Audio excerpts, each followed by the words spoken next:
Hi there, I'm Hayden Crawford from the Dreamtime Academy, and I'm a wellness coach and spiritual teacher specialising in colour therapy and numerology. Here is your Starseed Oracle forecast for October 2022.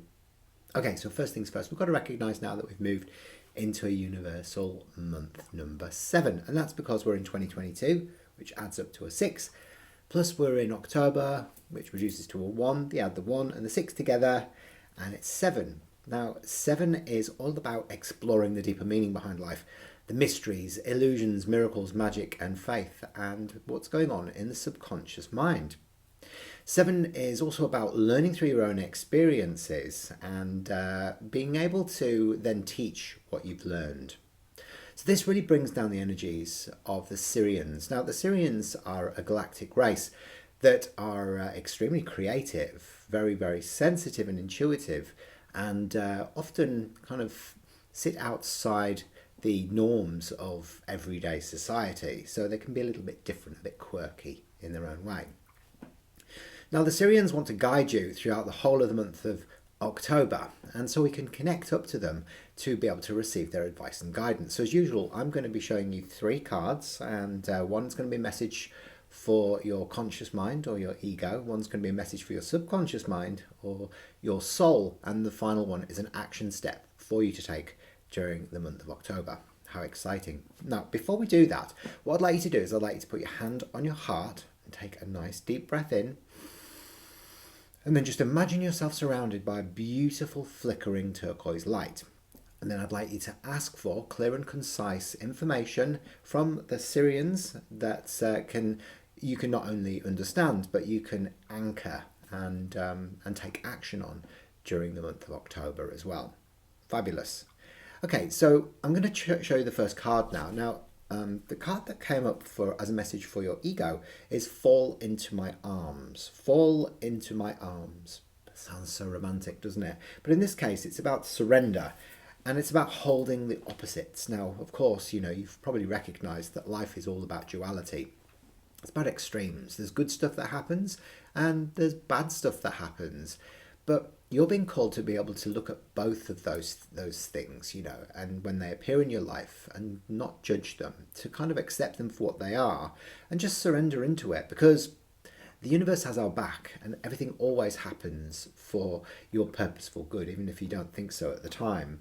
So there are a lot of extremes in life, and the Sirians recognise this as well, and especially because as we are moving through Libra up until the 23rd, we then go into Scorpio, the latter part of October. Now that's all about death and rebirth and the phoenix rising out the ashes and all of that watery energy that comes in with Scorpio. So whilst we're going through Libra is all about balance and harmony and diplomacy, and they are the archetypal romanticists of the zodiac. So we have to look at this whole aspect of relationship that comes up with Libra as well. So it brings in the energy of duality in the colour mirror system, which is really the sort of the two individuals standing in their own light and power within relationship. And it's also exploring the shadow side as well as the light side, the good and the bad, the black and the white, the right and the wrong, and really just accepting all of it as being what it is, to in some way teach your soul a lesson so that it can evolve. So duality is there to remind you to illuminate your shadows and also to learn to love your shadows as much as your light, because one wouldn't exist without the other.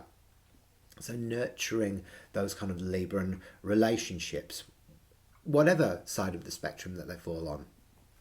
Now, the message that comes up as a message for your soul is actually a card that is called Baby Steps. Baby Steps. Now, the Baby Steps card is really about you taking action, but trusting your intuition and following your intuition before it starts making sense. Because often when we go into analysis paralysis and we start going, oh, is this really what my intuition is trying to tell me to do? We don't. We kind of go, maybe not. And you kind of, before you know it, you sat down and you're watching telly. Now, this really is about, sort of giving yourself the opportunity to just take inspired action as and when it comes up, but take the steps instead of sitting on the fence. And one little step every day eventually leads to, miles and miles and miles of ground covered. But if you don't take that action, you stay standing on one leg. So trust your intuition. Now, this brings in the energy of the moon bottle, which is pale blue over royal blue. Bottle number 2 actually in the system, and it's very, very sensitive and intuitive. Again, it's that sort of relationship energy that's there with Libra. But again, it's like it's looking at the tides and seasons of life and the emotions that lay beneath the surface. And it's about giving yourself some nurturing and protecting yourself as well as you venture through these times. Because as you know, there are a lot of very difficult and challenging energies bombarding the planet right now. We've had, the death of Queen Elizabeth. We've got wars going on, over in Russia, and the economy is kind of flopping out all over the world as well. So everybody's feeling sort of slightly on edge and very, very sensitive right now. Now, the third card that comes up is a message as an action step for you to take, and this one is water your garden. Water your garden. And that's about nourishment, body care, and having some rest and being good to yourself. Sometimes, when we are on the go all the time, we forget to look after number one. And, we might be looking after everybody else, but we forget to look after ourselves. And the body can show signs of, stress. And we can get pain, and we can get sick, or we can get a cough, or we might get long COVID, or whatever it is, but you just end up feeling so depleted and washed out. So really it's about self-love and self-care. Again, this whole notion of rebirth that comes in is, on the 23rd when Scorpio arrives, is very much about sort of making sure that you are, nurturing your emotional self. Because, if you're not feeling right, then the whole world around you doesn't feel right either. Now, there is a new moon coming on the 25th of October, just as we go into Scorpio. And that is going to sort of refresh and help with those deeper, sort of more difficult emotions to handle. Now, there is a full moon that's coming in on the 9th of October as well, and it's otherwise known as the blood moon.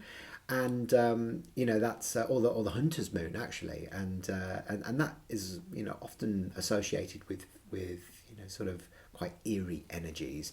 But really, I think that that moon that's coming in on the 9th is going to be a very important moon for a lot of people. Now, red in colour therapy is all about taking action, but it's also about anger and frustration that needs to be worked through. And often because it's association with blood, it can be the ancestral lineage and healing that needs to take place within the generations as well. So you might find that during the month of October, there are issues with regards to family that come up that need to be looked at, healed, resolved, and then finally released as well. So remember, we are in a universal month 7 in October, which brings in the energies of Neptune, bottle 7, in the colour mirrors system. And there's a lot of trust issues that can arise whenever we see the colour turquoise that comes in. And this is really about trusting yourself, holding the faith in yourself that you've got exactly what you need to be able to achieve the goals and dreams that you have in your life, that you can trust in the universe as well to provide everything that you need for yourself. And you can also, trust other people to be able to provide support and have your back so that you can move forward with ease and grace during the whole of this beautiful month of October. Well, hopefully that's made sense for you. I'll be back next month with some more Starseed Oracle forecasts. Have an amazing October, everybody. Lots of love and light. Bye for now.